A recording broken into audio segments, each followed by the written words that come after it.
As real estate salespersons, we play a vital role in the fight against money laundering and terrorism financing in Singapore.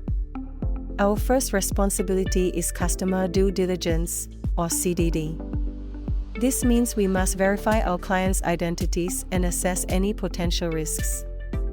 For high-risk transactions, we need to dig deeper and determine the source of their wealth. Screening clients against UN lists and the Terrorism, Suppression of Financing Act is essential, and the Council for Estate Agencies provides helpful checklists to guide us.